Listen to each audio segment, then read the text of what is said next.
محبت اگر بے غرض ہو تو درد بھی خوبصورت لگتا ہے۔ مبارک ہو آپ کی بیوی 3 ماہ کی حاملہ ہے۔ ڈاکٹر کے لبوں سے نکلے یہ الفاظ جیسے احمد کے وجود پر بجلی بن کر گرے۔ اس نے سامنے بیٹھی لڑکی کی طرف دیکھا جو نظریں جھکائے خاموش بیٹھی تھی۔ یہ کیسے ممکن ہے؟ ہماری شادی کو تو 2 ہی دن ہوئے ہیں۔ اس کی آواز میں کانپ تھی، چہرے پر غصہ اور حیرانی دونوں تھے۔ ماہم نے آہستگی سے آنکھیں اٹھائیں، ان میں نمی چمک رہی تھی۔ میں خود نہیں جانتی احمد، خدا کی قسم مجھے کچھ یاد نہیں۔ احمد نے میز پر رکھا فائل اٹھایا جیسے یقین نہ آ رہا ہو۔ جھوٹ مت بولو، یہ کس کا بچہ ہے؟ احمد پلیز ایسا مت کہو، میں بے قصور ہوں۔ لیکن احمد کے اندر جیسے کوئی طوفان ابل پڑا تھا۔ اس نے تیزی سے کرسی پیچھے دھکیلی اور دروازے کی طرف بڑھ گیا۔ میری زندگی میں تمہاری کوئی جگہ نہیں، آج کے بعد تم میرے لیے مر چکی ہو۔ دروازہ زور سے بند ہوا اور ماہم کی سانس جیسے رک گئی۔ آنسو رخساروں سے بہہ کر دوپٹے میں جذب ہو گئے۔ وہ زمین پر بیٹھ گئی، اپنی کلائیوں کو تھام کر سسکنے لگی۔ کچھ دیر بعد دروازہ کھلا، احمد کی ماں اندر آئی۔ ان کے چہرے پر غصے اور شرم کا امتزاج تھا۔ ہم نے تجھے اپنی عزت سمجھ کر اس گھر میں لایا تھا اور تو نے وہی عزت خاک میں ملا دی۔ نکل جا اس گھر سے ابھی کے ابھی۔ ماہم نے التجا کی، خدا کے لیے آنٹی میری بات سن لیں۔ ہم نے کافی سن لیا، اب یہاں ایک پل بھی رکنا مت۔ دھکے کے ساتھ وہ دروازے کے باہر جا گری۔ محلے کی عورتوں کی نظریں اس پر جا پڑی۔ کوئی ترس کھا رہا تھا، کوئی طنز کر رہا تھا۔ وہ ننگے قدم سڑک پر چلتی گئی جیسے ہوش باقی نہ رہا ہو۔ رات کے کسی پہر وہ اپنی ماں کے دروازے پر پہنچی۔ دروازہ کھلا تو بوڑھی ماں کے چہرے پر حیرت اور درد پھیل گیا۔ ماں بیٹی یہ کیا حال بنا رکھا ہے؟ ماہم نے ماں کے سینے سے لگ کر روتے ہوئے کہا، امی میں برباد ہو گئی۔ ماں نے کچھ نہ پوچھا، بس بیٹی کو باہوں میں لے کر چپ کرانے لگی۔ دن گزرتے گئے لیکن احمد نے پلٹ کر خبر نہ لی۔ وہ سب کچھ بھلا کر پردیس چلا گیا۔ اس کے دل میں زہر بھر چکا تھا۔ وہ سمجھتا تھا کہ ماہم نے اس کے ساتھ دھوکہ کیا ہے۔ وقت گزرتا گیا، 3 سال بیت گئے۔ ایک دن احمد کے قدم اچانک پاکستان کی سرزمین پر پڑے۔ ایئرپورٹ سے نکلتے ہی ایک چھوٹا سا لڑکا سڑک کے کنارے کھیل رہا تھا۔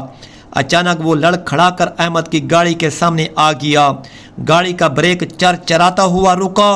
احمد کے دل کی دھڑکن رک گئی۔ وہ بھاگ کر باہر آیا، لڑکے کو اٹھایا اور جیسے ہی اس کے چہرے پر نظر پڑی احمد کی سانس رک گئی۔ وہ چہرہ، وہ آنکھیں، وہ مسکراہٹ، وہ بالکل اس کے بچپن کی کاپی تھا۔ احمد کی آنکھیں پھیل گئیں، ہاتھ کانپنے لگے۔ یہ بچہ کون ہے؟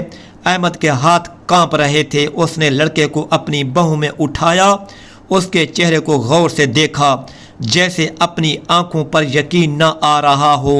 وہ بچہ بالکل احمد کے بچپن جیسا لگ رہا تھا۔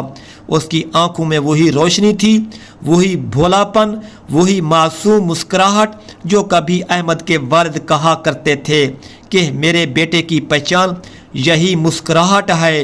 احمد کا دل کسی انجانی دھڑکن سے بھر گیا، جیسے کسی نے اس کے اندر دبی ہوئی محبتوں کو اچانک جگا دیا ہو۔ بچے کے ہاتھ سے خون بہہ رہا تھا۔ احمد نے اسے اپنی گاڑی میں بٹھایا اور سیدھا ہسپتال کی طرف دوڑ پڑا۔ راستے بھر اس کے ذہن میں ایک ہی سوال گونج رہا تھا، یہ بچہ کون ہے؟ یہ مجھ جیسا کیوں لگتا ہے؟ یہ کہاں سے آیا ہے؟ خدا یہ کیسا اتفاق ہے؟ اس کے دل میں طوفان مچا ہوا تھا، مگر چہرے پر خوف اور حیرت کی تہیں جمی ہوئی تھی۔ ہسپتال پہنچ کر اس نے بچے کو ڈاکٹر کے حوالے کیا۔ ڈاکٹر نے کہا فکر نہ کریں، معمولی چوٹ ہے۔ احمد نے اطمینان کی سانس لی، مگر دل ابھی بھی غائب رہا تھا، ابھی بھی کانپ رہا تھا۔ اس نے بچے سے پوچھا تمہارا نام کیا ہے؟ اس نے مسکرا کر جواب دیا میرا نام اذلان ہے۔ احمد نے حیرت سے پوچھا تمہاری امی کہاں ہے؟ اس نے معصوم لہجے میں کہا وہ باہر دوائی لینے گئی ہیں۔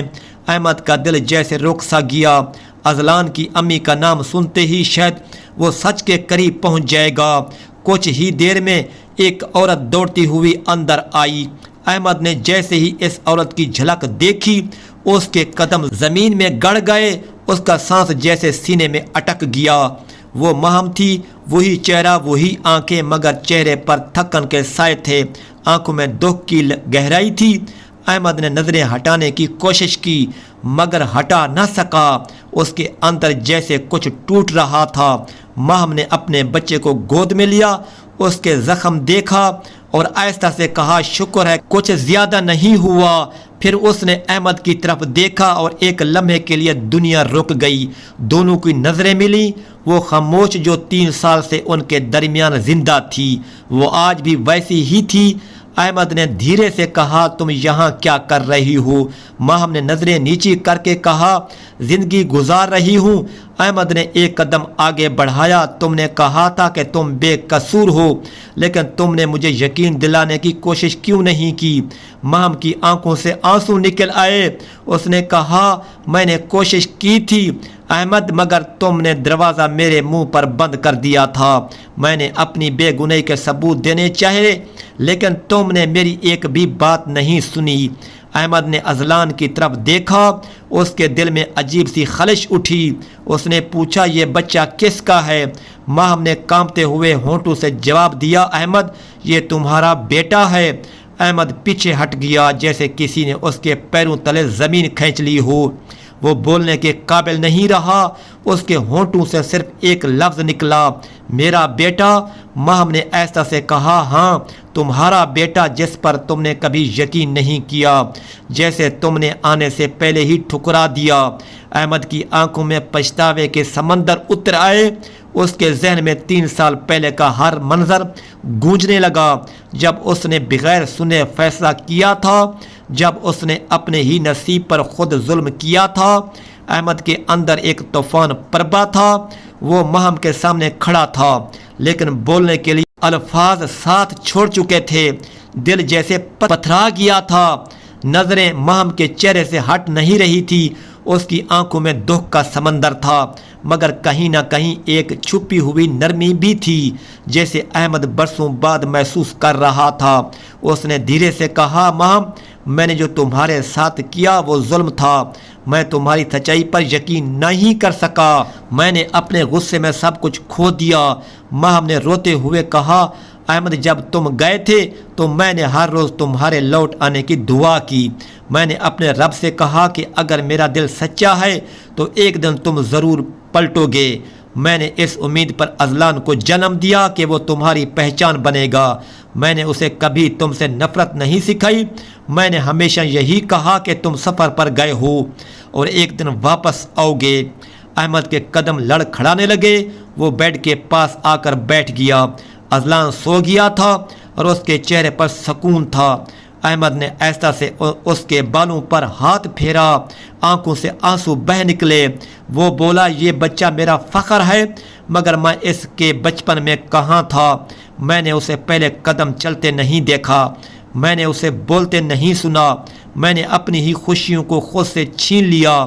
ماہم نے نظریں اٹھا کر اسے دیکھا، اس کی آنکھوں میں نمی تھی مگر لہجہ مضبوط تھا۔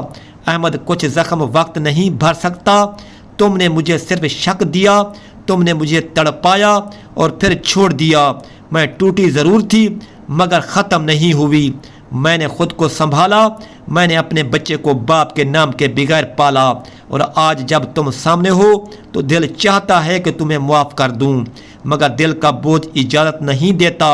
احمد نے دھیرے سے کہا ماں تم جو سزا دو گی میں قبول کروں گا، مگر مجھے ایک موقع دو، میں اپنی غلطی کا کفارہ ادا کرنا چاہتا ہوں۔ میں نے تمہیں صرف رلایا مگر آج میں خود ٹوٹ چکا ہوں۔